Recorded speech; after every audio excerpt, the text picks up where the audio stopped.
பகவத்கீதை 4ஆம் அத்தியாயம் யான கர்ம சந்நியாச யோகம். அர்ஜுனா, உன்னை எய்த்து அறப்போரில் இறங்க வைக்க கர்மயோகத்தை கூறும் கண்ணன் என்று எண்ணாதே. மர்மமாம் இதனை முன்னால் மனுவுக்கு உபதேசித்தேன். தர்மத்தை கற்க என்று தனஜயா உனக்கும் சொன்னேன். பகவான் சொல்கிறார், தொழில் பற்றிய இந்த கர்மயோகத்தை நான் முதலில் சூரியனுக்கு சொன்னேன். சூரியன் மனுவுக்கு சொன்னான். மனு இஸ்வாகு மன்னனுக்கு கூறினான். இவ்வாறு வழி வழியாக வந்த இதனை ராஜரிஷிகள் நன்றாக அறிந்திருந்தார்கள். பார்த்தா கால கோளாறினால் இந்த யோகத்தை உலகம் இழந்துவிட்டது. அந்த பழைய யோகத்தை இன்று நான் உனக்கு சொன்னேன். காரணம், நீ எனக்கு பக்தன், தோழன். இது ஒரு சிறப்பான தத்துவம். அர்ஜுனன் கேட்கிறான், கண்ணா, சூரியன் பிறந்தது எப்போது? நீ பிறந்தது எப்போது? அது முன்னது, இது பின்னது. ஆகவே சூரியன் மூலம்தான் இது மனுவுக்கு போயென்றால் இதை அவனுக்கு சொன்னவன் நீதான் என்பதற்கு என்ன அத்தாட்சி? பகவான் சொல்கிறார், அர்ஜுனா, நான் முன்பே சொன்னபடி நான் பல பிறவிகள் எடுத்திருக்கிறேன். நீயும் பல முறை பிறந்தவன்தான். ஆனால் பார்த்தா என் பிறப்புகள் என்ன என்ன என்பதை நான் அறிவேன். உன் பிறப்பை அறிந்து கொள்ளும் சக்தி உனக்கு இல்லை. என்னை பிறப்பும் இறப்பும் இல்லாதவன் என்பார்கள். ஊர்வன பரப்பன உயிர் வாழ்வன அனைத்துக்கும் இறைவன் என்பார்கள். இருந்தாலும் எனக்கென்று ஒரு இயற்கை இருக்கிறது. அதிலே நான் நிரந்தரமாக நின்று கொண்டு ஆத்மாவுடைய மாயையினால் புதிய புதிய பிறப்புகளை எய்துகிறேன். நிற்கும் இடம் எனக்கு தெரிவதால் தான் பிறப்புகள் புரிகின்றன. பாரத செல்வா, எந்தெந்த காலங்களில் தர்மம் அழிந்து அதர்மம் எழுந்து நிற்குமோ அப்போது என் பிறப்பு என்னும் சம்பவத்தை நானே நடத்துகிறேன்.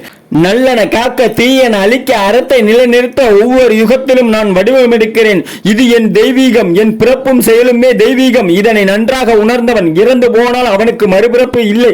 காரணம், அவன் என்னோடு சங்கமமாகி விடுகிறான். ஆசையை விட்டு, அச்சத்தை விட்டு, கோபத்தை விட்டு என் நினைவே ஆகி என்னையே அடைக்கலம் என்று நம்பி அறிவாலே தவம் செய்து பரிசுத்தமாகி என்னுடைய இயல்புகளை அடைந்தவர்கள் பலர்.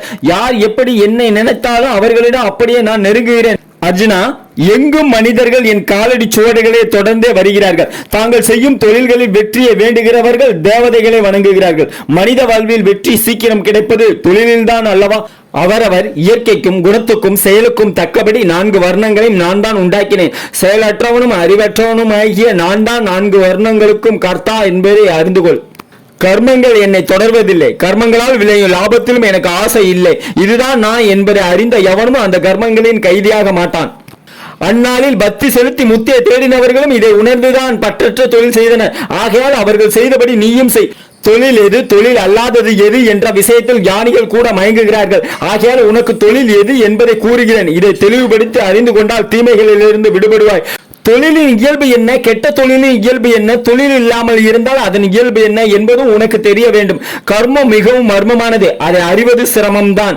இயக்கத்தில் இயங்காமையும் இயங்காமையில் இயக்கத்தையும் காணக்கூடிய சக்தி எவனுக்கு இருக்கிறதோ அவனே பேரறிவாளன். அவன் எந்த தொழிலை செய்தாலும் தவம் செய்வது போல் செய்வான். ஆசை இல்லாமல் எவன் செயல்களை செய்கிறானோ அவனுடைய செயல்கள் எல்லாம் ஞான நெருப்பில் புடம் போட்டு எடுக்கப்பட்டவை.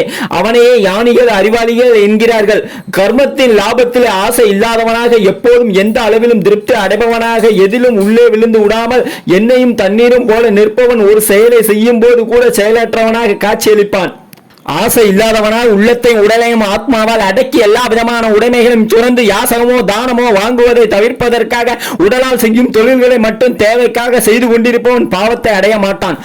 தனது சக்தியால் இல்லாமல் இயற்கையாக வரும் லாபத்தில் மகிழ்ந்து கண்ணீர் புன்னகை போன்ற 2 நிலைகளையும் கடந்து பொறாமையே இல்லாமல் வெற்றியோ தோல்வியை வருவது வரட்டும் என்று தொழில் செய்பவனும் பாவத்திற்கு ஆட்படுவதில்லை.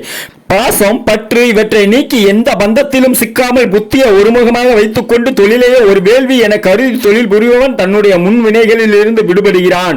எல்லாம் பிரம்மமே என்ற நீ பிரம்ம அவிர்ப்பாகத்தை பிரம்மத்தீயில் ஹோமம் பண்ணுவோன் பிரம்மத்தின் இயக்கத்தில் அமைதி அடைபவன் பிரம்மத்தை அடைவான். அதாவது மூல பொருள்களுக்கு மூலம் தந்த பொருளை படைத்து எல்லாம் அந்த மூலவனின் செயலை என்று அமைதி அடைந்தால் அந்த மூலவனை அடையலாம் என்பது இதன் பொருள். சில யோகிகள் தேவர்களுக்கு செய்யப்படும் வேள்வியை வழிபடுகிறார்கள். வேறு சிலர் இயற்கையில் தீயை தம்மை ஆகுதி செய்து வழிபடுகிறார்கள். இன்னும் சிலர் அடக்கம் என்ற நெருப்பில் மெய், வாய், செவி ஆகிய புலன்களை ஆகுதி செய்கிறார்கள். மற்றும் சிலர் அந்த புலன்களை ஆகிய நெருப்பில் ஆரவரத்தை போட்டு எரிக்கிறார்கள். வேறு சிலர் ஞான முற்றி தன்னைத்தானே ஆண்டு கொள்ளும் யோக நெருப்பில் புலன்களின் எல்லா செயல்களையும் உயிர் ஆடும் கூத்துகளையும் போட்டு எரிக்கிறார்கள். பல வகையான விரதங்களை முறையாக கடைபிடிக்கும் முனிவர்களில் சிலர் பொருள்களை கொண்டு வேள்வி செய்கிறார்கள், சிலர் தவத்தால் வேள்வி செய்கிறார்கள், சிலர் யோகத்தால் வேள்வி செய்கிறார்கள், சிலர் கல்வியால் வேள்வி செய்கிறார்கள், சிலர் ஞானத்தால் வேள்வி செய்கிறார்கள். ஒரு சிலர் பிராணாயாமத்தில் ஈடுபட்டு அதையே அர்ப்பணிக்கிறார்கள். அதாவது உள்ளே இழுக்கும் மூச்சு பிராணவாயு, வெளியே விடும் மூச்சு ஆபனவாயு. இந்த இரண்டின் போக்கையும் கட்டுப்படுத்தி பிராணவாயுவில் ஆபனவாயுவை ஆகுதி செய்கிறார்கள்.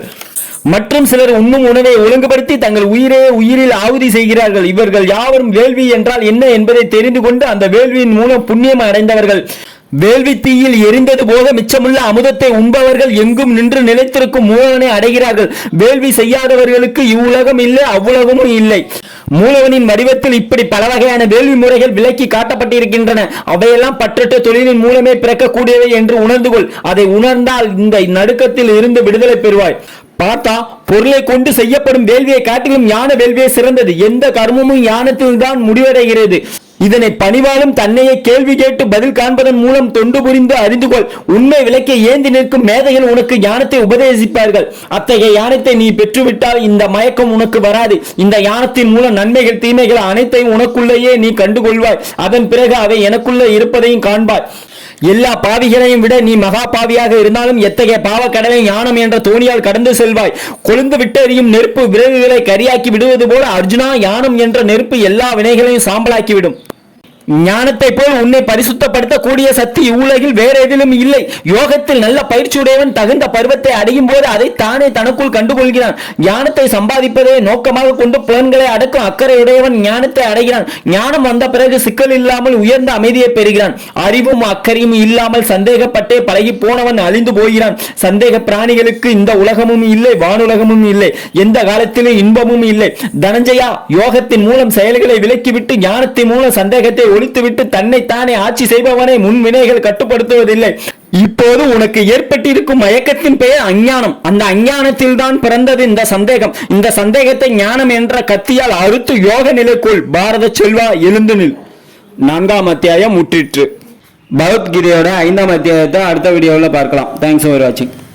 DTGS ஜி கோவிந்தராஜ் ஐயப்பதா யூடியூப் சேனல் பிடிச்சிருந்தா லைக் பண்ணுங்க, ஷேர் பண்ணுங்க, கமெண்ட் பண்ணுங்க. உங்களுக்கு பிடிச்சவங்களுக்குலாம் அனுப்பிவிடுங்க. பகவத்கீதையோட அடுத்தடுத்த அத்தியாயத்தை தொடர்ந்து வாட்ச் பண்ணிட்டே வாங்க. அது மட்டும் இல்லாமல் முன்னாடி போட்ட அத்தியாயம் ஏதாவது பார்க்கணும்னா நம்ம DTGS ஜி கோவிந்தராஜ் ஐயப்பதா யூடியூப் சேனலில் போய் பார்க்கலாம். தேங்க்யூ ஃபார் வாட்சிங்.